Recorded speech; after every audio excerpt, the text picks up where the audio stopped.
పల్నాడు జిల్లా వినుకొండ నియోజకవర్గం వెంకుపాలెంలో కిడ్నాప్ ఘటన కలకలం రేపుతోంది. దుర్గి మండలం జంగా గమేశ్వరపాడు గ్రామానికి చెందిన నాగరాజు ఎన్నికల తర్వాత టీడీపీ అధికారంలోకి రావడంతో వినుకొండలోని బంధువుల వద్ద ఆశ్రయం పొందుతున్నారు.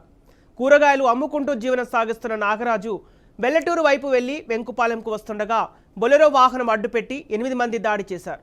డ్రైవర్ను గాయపరిచి నాగరాజును కిడ్నాప్ చేశారు. పాత కక్ష నేపథ్యంలోనే నాగరాజు కిడ్నాప్ జరిగినట్టు తెలుస్తోంది.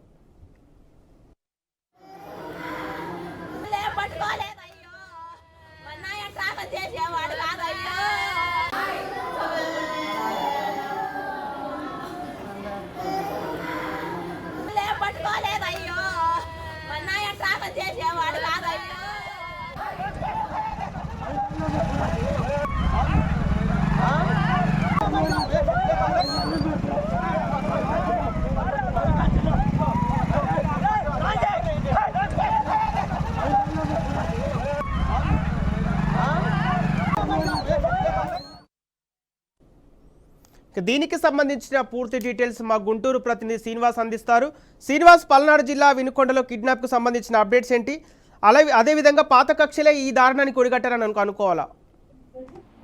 సంపత్, ఈ రోజు పల్నాడు జిల్లా వినుకొండ రూరల్ మండలంలో కిడ్నాప్ వ్యవహారం కలకలం రేపడం జరిగింది. ముఖ్యంగా చూసినట్లయితే గనక వినుకొండ రూరల్ మండలం వెంకుపాలెం గ్రామం వద్ద దుర్గి మండలం జంగమహేశ్వరపురం గ్రామానికి చెందినటువంటి ఒంటేరు నాగరాజు అనే వ్యక్తిని కిడ్నాప్ చేసి తీసుకెళ్లినట్టు చూస్తున్నటువంటి పరిస్థితి ఉంది. ఎన్నికల తర్వాత నుంచి టీడీపీ అధికారంలోకి రాగానే వైసీపీ పార్టీ చెందిన వారు గ్రామం వదిలి వినుకొండలోని బంధువుల ఇంటి వద్ద ఆశ్రమం పొందుతున్నారు. అంటే కూరగాయలు అమ్ముకుంటూ జీవనం సాగిస్తున్నటువంటి నాగరాజును ఈ రోజు వెంకుపాలెం వద్ద బొలెరో వాహనం అడ్డపెట్టి 8 మంది వ్యక్తులు వచ్చి ఆ డ్రైవర్ ని గాయపరిచి నాగరాజుని అపహరించినట్లు కూడా చెబుతున్నటువంటి పరిస్థితి ఉండడం జరిగింది. నాగరాజుని చంపివేశారని తండ్రి ఓటేరు సాంబయ్య, నాగమణిపురం కుటుంబ సభ్యులు ఆరోపిస్తున్నారు. వినుకొండ ప్రభుత్వ వైద్యశాలకు తరలించి చికిత్స చేయించాలంటూ కూడా చెబుతున్నటువంటి పరిస్థితి ఉండడం జరిగింది. అయితే ముఖ్యంగా చూసినట్లయితే గనక ఆ నాగరాజుని కిడ్నాప్ చేసిన వ్యవహారానికి చూసుకున్నట్లయితే గనక అసలు ఆ కిడ్నాప్ వ్యవహారం ఎందుకు చేశారు? పాత కక్షల నేపథ్యంలో చేశారా, లేదు కిడ్నాప్ చేసి అతన్ని కొట్టి ఎటన వేశారా ఏంటి అనేది కూడా ప్రతి ఒక్కరూ చర్చించుకున్న పరిస్థితి అయితే గనక ఉండటం జరిగింది.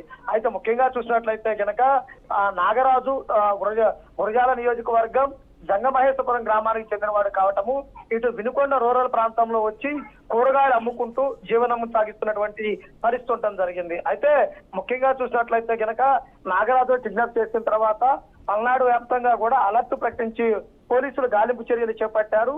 అలానే ఎవరైతే కిడ్నాప్ పాల్పడ్డారో వారిని పట్టుకొని కఠినంగా శిక్షించాలి, తన భర్తను నాగరాజును అప్పజెప్పాలంటూ కూడా నాగరాజు భార్య నాగమల్లేశ్వరి కూడా డిమాండ్ చేస్తున్నటువంటి పరిస్థితి అయితే కనుక ఉంది. ఓకే శ్రీనివాస్, ఇప్పుడు నాగరాజును కిడ్నాప్ చేసిన దుండగులకు సంబంధించిన అప్డేట్స్ ఏంటి? అయితే ఈ కిడ్నాప్ పై నాగరాజు కుటుంబ సభ్యులు ఎలాంటి అనుమానం వ్యక్తం చేస్తున్నారు? అలాగే పోలీసుల విచారణలో ఎలాంటి అంశాలు వెలుగులోకి వచ్చాయి? అయితే ముఖ్యంగా చూసినట్టయితే కనుక ఘటన జరిగిన తర్వాత నుంచి పోలీసులంతా కూడా అలర్ట్ ప్రకటించి దాదు వెంబడి దూలేడటము, అలానే ఎక్కడైతే చెక్ పోస్ట్ ఉన్నాయో పరిస్థితి కూడా ఉండటం జరిగింది. అయితే నాగరాజు కుటుంబ సభ్యులు బలంగా పాత కక్షల నేపథ్యంలోనే తన భర్తను చంపటం కోసమే వాళ్ళు ఇలా చేస్తున్నారంటూ కూడా వాళ్ళు ఆరోపిస్తున్నటువంటి పరిస్థితి ఉంది. అంటే గత ఎన్నికలకు ముందు వైసీపీలో ఉన్నటువంటి నాగరాజు ఎన్నికల్లో తెలుగుదేశం పార్టీ అధికారంలోకి వచ్చిన తర్వాత తన సొంత ఊరు జంగమహేశ్వరపురం నుంచి మకా మార్చి వినుకొండ దగ్గర ఉంటున్నటువంటి పరిస్థితి ఉండడం జరిగింది. ప్రత్యర్థులు వారిని ఈ రోజు అపహరించి అతను దాడి పాల్పడుతున్నటువంటి పరిస్థితి కూడా ఉండడం జరిగింది. అయితే పోలీసులు కేసు నమోదు చేసుకొని దర్యాప్తు చేస్తున్నారు. నాగరాజు కోసం వెతకటమే కాకుండా కిడ్నాప్ పాల్పడినటువంటి వారు ఎవరైతే ఉన్నారో వారిని అదుపులో తీసుకునే ప్రయత్నాలు కూడా కొనసాగిస్తున్నారు. ఓకే, ఇప్పుడు శ్రీనివాస్, ఇప్పుడు కిడ్నాప్ అయిన నాగరాజు గురించి పోలీసులు ఎప్పటి వరకు ఆచూకీ గుర్తించే అవకాశాలు ఉన్నాయి?